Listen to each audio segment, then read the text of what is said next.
Export import से जुड़ी 5 चीजें तो मैं आपको पहली वीडियो में बता चुकी हूं, वो 5 ऐसे स्टेप्स जो आपके लिए उठाना सबसे जरूरी है।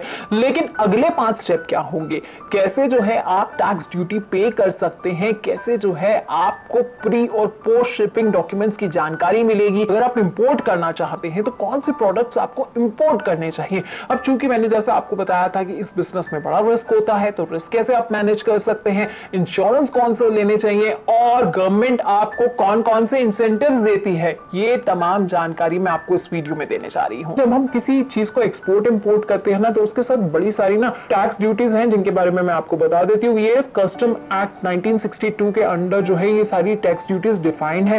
पहली है बेसिक कस्टम ड्यूटी, उसके अलावा दूसरी एडिशनल कस्टम ड्यूटी, तीसरी है सोशल वेलफेयर सरचार्ज, चौथी है आईजीएसटी लेवी, एडिशनल सीबीडी एक और है। इसके अलावा कंपनसेशन सेस जो है वो आपको पे करना पड़ सकता है, प्रोटेक्टिव ड्यूटी होती है, एंटी डंपिंग ड्यूटी होती है, सेफगार्ड ड्यूटी होती है।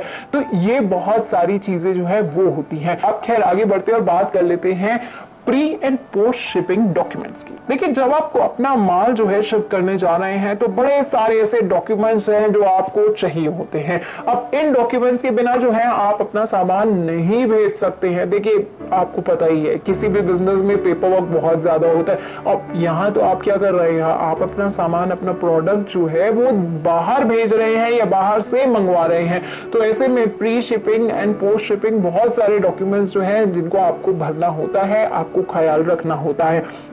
तो उनकी एक लिस्ट जो है वो मैं आपको बता देती हूँ। इसमें इनवॉइस होगा, परफॉर्मा इनवॉइस होगा, एक पैकिंग लिस्ट होगी, इंटीमेशन फॉर इंस्पेक्शन होगा, सर्टिफिकेट ऑफ इंस्पेक्शन होगा, इंश्योरेंस डिक्लेरेशन होगा, सर्टिफिकेट ऑफ इंश्योरेंस होगा, शिपिंग ऑर्डर होगा। देखिए, ये सारी चीजें बड़ी जरूरी हैं क्योंकि इनवॉइस के बिना जो है वो आप ये नहीं बता पाएंगे कि ये पूरी कॉस्टिंग जो है पूरे जितने भी सामान की वो कितनी है। साथ ही पैकिंग लिस्ट आपको देनी होगी कि इसके अंदर क्या क्या सामान है। इंटीमेशन फॉर इंस्पेक्शन जो है वो आपको देना होगा कि अगर कोई इंस्पेक्शन उसकी सामान की करना चाहता है तो वो कर सकता है। सर्टिफिकेट आपको इंस्पेक्शन के बाद जरूर कलेक्ट करना होगा कि हाँ भाई, मैंने 10 लाख पीसेस ही भेज दिए, इंस्पेक्शन करा ली है, ये चेक्ड है पूरा। अब उसके बाद आपको इंश्योरेंस का डिक्लेरेशन देना होगा, मैंने इंश्योरेंस ली हुई है, ये उसका डिक्लेरेशन है। सर्टिफिकेट ऑफ इंश्योरेंस आपको जरूर ध्यान रखना होगा क्योंकि अगर आपके पास सर्टिफिकेट ऑफ इंश्योरेंस नहीं होगा तो उसकी लायबिलिटी कौन बेयर करेगा अगर कोई नुकसान हो जाता है। शिपिंग ऑर्डर के डॉक्यूमेंट्स आपके पास होने चाहिए, बिल ऑफ लेडिंग आपके पास होना चाहिए, application for certificate of origin होना चाहिए, सर्टिफिकेट ऑफ ओरिजिन होना चाहिए, नो कमीशन सर्टिफिकेट जो है, ये सारे प्री शिपिंग डॉक्यूमेंट्स जो है आपके पास होने चाहिए। इसके अलावा bill of exchange, shipment advice, letter to bank for collection, उसके अलावा insurance premium certificate, freight payment certificate, shipping bill, vehicle ticket, receipt for port charges. इसके अलावा कई और सारे डॉक्यूमेंट्स हैं जो आपके लिए बहुत जरूरी हो जाते हैं। इसके अलावा अब मैं कुछ ऐसे प्रोडक्ट्स आपको बता देती हूँ जिनको इंपोर्ट जो है वो सबसे ज्यादा किया जाता है, जिसमें नंबर 1 में आती है इलेक्ट्रिकल मशीनरी। जी हाँ, मशीनरी को काफी ज्यादा एक्सपोर्ट किया जाता है। इसके अलावा काफी लोग जो है वो मोबाइल, सेलफोन जो है बाहर के इस्तेमाल करना पसंद करते हैं। स्क्रीन गार्ड्स की काफी ज्यादा डिमांड है। जी हाँ, थोड़ा सा अचंभा आपको लग रहा होगा कि भाई स्क्रीन गार्ड्स की भी डिमांड है। तो जब महंगे मोबाइल लोग खरीदते हैं तो सोचते हैं कि एक महंगा सा अच्छा सा स्क्रीन गार्ड जो है वो भी लगवा लिया जाए। तो ये जो है ना वो काफी ज्यादा डिमांड में रहते हैं। इसके अलावा हेवी मशीनरी जो है वो कई तरह के यहाँ पर फैक्ट्रीज में चाहिए होती है, कई तरह के प्रोजेक्ट्स में चाहिए होती है, इनकी काफी ज्यादा डिमांड है। तो अगर आप एक इंपोर्टर हैं, बड़ा सा बिजनेस शुरू करना चाहते हैं तो आप इलेक्ट्रिकल मशीनरी, हेवी मशीनरी वगैरह के बारे में भी सोच सकते हैं। लाइट्स की काफी डिमांड है। देखिए, फैंसी लाइट्स हम बहुत से लोग पसंद करते हैं और बाहर बनने वाली कई फैंसी लाइट्स को काफी पसंद किया जाता है। इसके अलावा प्लास्टिक टॉयज की बहुत डिमांड है। जी हाँ, बच्चों को टॉयज अच्छे लगते हैं। इसके अलावा और आप क्या क्या इंपोर्ट कर सकते हैं मैं आपको बता सकती हूँ। देखिए, आप चाहे तो फर्टिलाइजर्स कर सकते हैं, ग्लास से बनी हुई चीजें ले सकते हैं, प्लास्टिक हो गए, एडिबल ऑयल हो गए, फुटवेयर हो गए, बैग्स हो गए, गोल्ड हो गया, मशीनरी हो गई, आयरन स्टील की बनी हुई चीजें होंगी, फूड वाले जो आइटम्स हो गए, जैसे खाने की कई चीजें होती हैं, फ्रोजन आइटम्स होती हैं, वो लोग बड़े पसंद करते हैं, तो आप उन्हें भी इंपोर्ट कर सकते हैं।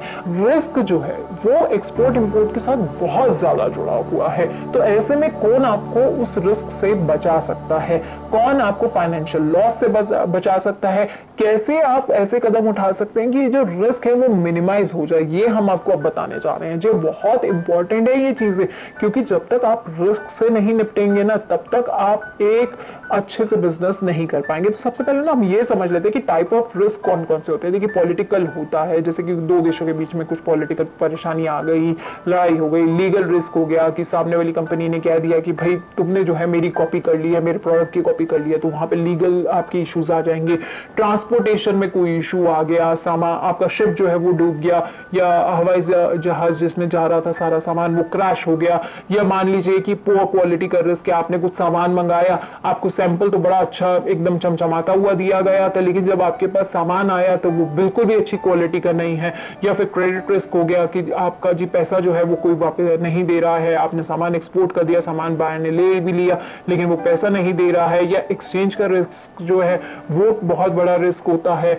देखिए मान लीजिए कि आपने जो है आपने सोचा कि अभी मैं जो है आज अपना एक कॉन्ट्रैक्ट साइन कर लेता हूँ, आपने कॉन्ट्रैक्ट साइन कर लिया, बायर ने कहा मैं आपको जी इसके लिए $10,000 दे दूंगा, डॉलर का रेट जो था वो उस टाइम पे 75 चल रहा था, लेकिन जब पेमेंट की बारी आई और जब आप उसे जो है अपनी इंडियन करेंसी में कन्वर्ट करा रहे हैं तो तब तक जो है वो डॉलर का रेट 73 पे आ गया, तो ऐसे में क्या होगा, आपका नुकसान हो गया।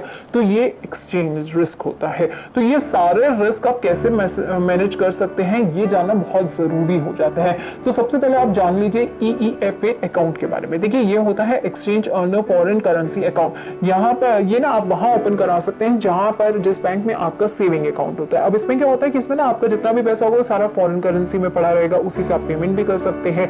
इसमें फायदा ये होता है कि ये जो आप ये डॉलर से रुपीज में चेंज करवा रहे हैं और इसके अलावा जो आप डॉलर से रुपीज में जा रहे हैं या रुपीज से डॉलर में कन्वर्सेशन करा रहे हैं, ये सब चीजों से ना बच सकते हैं अपने मुताबिक। आपको जब लग रहा है कि ओके इस टाइम जो है डॉलर की वैल्यू काफी अच्छी जा रही है और 75 रुपए पे आ गई है, तो आज जो है मैं ऐसा करता हूँ डॉलर जो है अपना कन्वर्ट करा लेता हूँ, तो आप अपने मुताबिक जो है ये सारा पैसा कन्वर्ट करा सकते हैं। तो इसमें कहीं ना कहीं आपको फायदा होगा।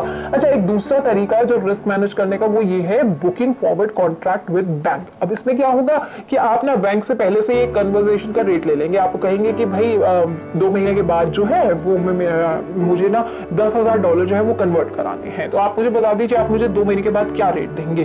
तो उसमें क्या होगा कि मान लीजिए आज आपका 75 रुपए का रेट चल रहा है, तो बैंक आपको कह देगा कि देखिए मुझे तो लगता है 2 महीने के बाद ये 74 पे चला जाएगा, तो आप जो है 74 रुपए पे रेट फाइनल कर लेंगे। लेकिन इसमें ना देखिए 2 पहलू हैं। या तो हो सकता है कि 2 महीने के बाद जब आप अपना पैसा कन्वर्ट करा रहे हो तो तब तक वो पैसा जो है उसकी वैल्यू, डॉलर की वैल्यू जो है कम हो चुकी हो। तो अगर कम हो गई यानी कि 74 पे आपने तो कन्वर्ट कराने का उनसे एक कॉन्ट्रैक्ट ले लिया है, लेकिन हो सकता है कि उस टाइम तक वो वैल्यू जो है वो 74 से भी नीचे गिरकर 73-72 तक चली गई हो। लेकिन इसमें एक दूसरा पहलू ये भी हो सकता है कि हो सकता है वो वैल्यू जो है 76-77 रुपए पे चले जाए, तो ऐसे में आपको नुकसान भी हो सकता है। तो आपको दोनों पहलुओं के लिए इसमें जो है तैयार जरूर रहना होगा।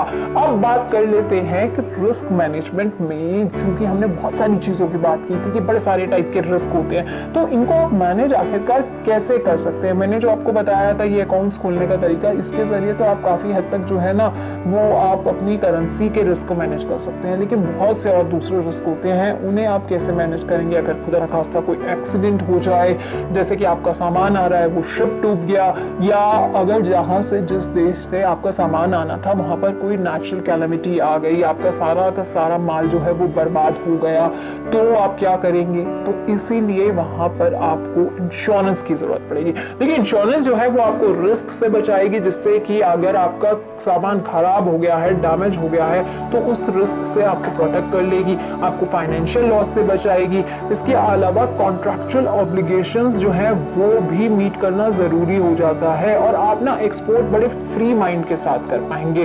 तो आप ना कई तरह के इंश्योरेंस जो है वो ले सकते हैं जब आप एक्सपोर्ट इंपोर्ट के बिजनेस में होते हैं। आप चाहे तो शिप इंश्योरेंस ले सकते हैं। देखिए शिप इंश्योरेंस अक्सर क्या होता है कि ये ना जो शिप के मालिक होते हैं ना वो करवाते हैं ये इंश्योरेंस। वो क्या करते हैं कि अपने शिप को इंश्योर करा लेंगे कि अगर कल को मेरा शिप डूब गया तो इसमें जो सामान पड़ा है या मेरा शिप की जो कीमत है उसको मैं इंश्योर करा लेता हूँ। इसके अलावा एक इंश्योरेंस होती है कार्गो इंश्योरेंस। उसमें क्या होता है कि जो सामान सारा अंदर पड़ा हुआ ना उसका इंश्योरेंस होगा। एक फ्लीट इंश्योरेंस होती है कि भाई अगर सामान को रास्ते में कुछ हो जाए तो उसका इंश्योरेंस हो जाएगा। लायबिलिटी इंश्योरेंस होती है कि शिप अगर एक शिप जो है वो कहीं ऐसा ना हो कि दूसरे शिप से टकरा जाए, तो ऐसे में क्या होगा, वो लायबिलिटी इंश्योरेंस आपके काम आएगा। वो इंश्योरेंस होती है डेस्टिनेशन टू डेस्टिनेशन, मतलब कि मान लीजिए आपका सामान जो है यूएस से इंडिया आ रहा है, तो ये इंश्योरेंस आपके लिए वहीं तक काम करेगी।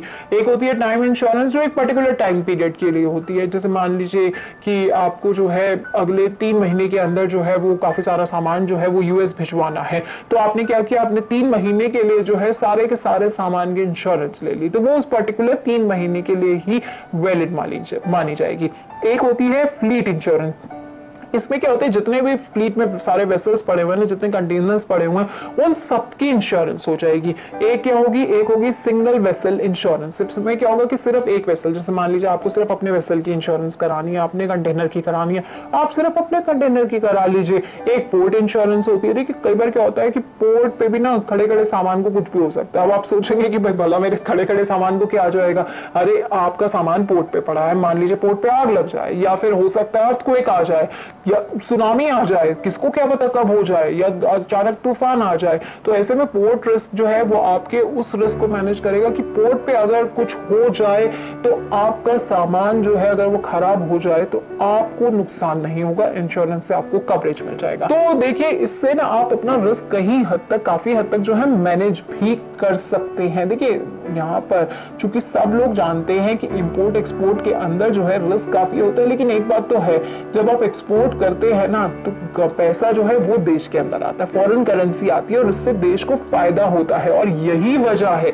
कि सरकार जो है वो बहुत सारे इंसेंटिव लेकर आती है, कई ऐसी स्कीम्स लेकर आती है जिससे कि आपका फायदा हो, गवर्नमेंट का फायदा हो, देश का फायदा हो। तभी तो देश जो होते हैं, जितने भी कंट्रीज जो होती हैं, वो अपने एक्सपोर्ट को जो है हमेशा बहुत ज्यादा आगे प्रमोट करती रहती हैं। वो कहती है कि आप एक्सपोर्ट करो, हम आपको इंसेंटिव्स दे रहे हैं। तो मैं आपको ना हमारे देश में मौजूद कुछ ऐसी स्कीम्स के नाम बता देती हूँ जो आपको सरकार की तरफ से इंसेंटिव्स दे सकती है। तो एक पहली स्कीम जो है वो SEIS है, जो यानी कि service export from India scheme. इसमें क्या होता है, ड्यूटी ड्रॉबैक हो जाती है, बड़ी सारी ड्यूटीज जो है आपको अलग अलग स्टेप पे करनी होती है, लेकिन चूंकि गवर्नमेंट जो होती है कई जगह पे आपको जो है वो ड्यूटी ड्रॉबैक की सुविधा देती है। क्यों? क्योंकि आप जो है देश के लिए फायदा ही कर रहे हैं। इसके अलावा दूसरा है EPCG, export promotion capital goods advance authorisation, और उसके अलावा एक स्कीम है रोड टैप, यानी कि रिमिशन ऑफ ड्यूटीज और टैक्सेस ऑन एक्सपोर्ट प्रोडक्ट्स। तो ये कई सारी स्कीम्स हैं जो आपको फायदा देती हैं। तो SEIS जो मैंने आपको बताया था वो एक ऐसी स्कीम थी जो कि सर्विस एक्सपोर्ट को प्रमोट करती है। अब ड्यूटी ड्रॉबैक में क्या होता है, एक्साइज ड्यूटी जो होती है, जो एक्सपोर्टर ने पे की होती है, उसको उसका ना रिफंड वहां पर मिल जाता है, तो कहीं ना कहीं उसका फायदा होता है। इसके साथ ही गवर्नमेंट ने ना एक्सपोर्ट प्रमोशन कैपिटल गुड्स यानी कि EPCG स्कीम इसलिए इंट्रोड्यूस की थी ताकि इंडियन मैन्युफैक्चरर्स जो हैं वो कैपिटल गुड्स जैसे कि मशीनरी का इंपोर्ट हो गया वो कर पाएं और क्वालिटी गुड्स बना पाएं। इसके अलावा एडवांस ऑथराइजेशन जो है, जिसमें क्या होता है कि रॉ मटेरियल के इंपोर्ट में ना आपको बेनिफिट मिलता है अगर वो एक्सपोर्ट होने वाले प्रोडक्ट में 15% अगर आप यूज करते हैं। एक अगला जो था रिमिशन ऑफ ड्यूटीज और टैक्सेस ऑन एक्सपोर्ट प्रोडक्ट्स। अब इसमें ये क्या होती है, ये ना MEIS के बाद लाई गई है। इसमें क्या होता है, जितने भी हिडन टैक्सेस होते हैं ना, कई बार हमें पता ही नहीं होते हम कहां कहां पे टैक्सेस पे कर रहे हैं। ये परेशानी तो खैर आम जो टैक्स पेयर है उसकी भी रहती है, लेकिन एक्सपोर्ट इंपोर्ट के बिजनेस में भी यही होता है, हमें पता नहीं लगता कि हम कहां कहां टैक्सेस पे कर रहे हैं। तो वो टैक्सेस जो है आपको, हिडन टैक्सेस जो है वो वापस दिए जा सकते हैं। तो 10 स्टेप्स में हमने आपको बता दिया एक्सपोर्ट इंपोर्ट की प्रोसीजर के बारे में, उसकी प्रोसेस के बारे में, कौन कौन से डॉक्यूमेंट्स जो है वो बहुत जरूरी है एक्सपोर्ट इंपोर्ट के लिए, कौन से प्रोडक्ट्स चुनना आपके लिए बेहतर रहेगा, कैसे जो है आप अपने प्रोडक्ट्स को बाहर भेज सकते हैं या मंगा सकते हैं, कौन कौन से इंश्योरेंस आपको लेने होते हैं, गवर्नमेंट से आपको कैसे कैसे इंसेंटिव्स मिलते हैं। उम्मीद मैं ये करती हूँ कि एक्सपोर्ट इंपोर्ट से जुड़ी आपको जो भी जानकारी चाहिए थी वो आपको हमारी इन वीडियोस के जरिए मिल गई होगी। बहुत बहुत शुक्रिया आपका हमारे साथ जुड़ने के लिए और ये पूरी की पूरी वीडियोस बहुत ध्यान से मेरे साथ देखने के लिए।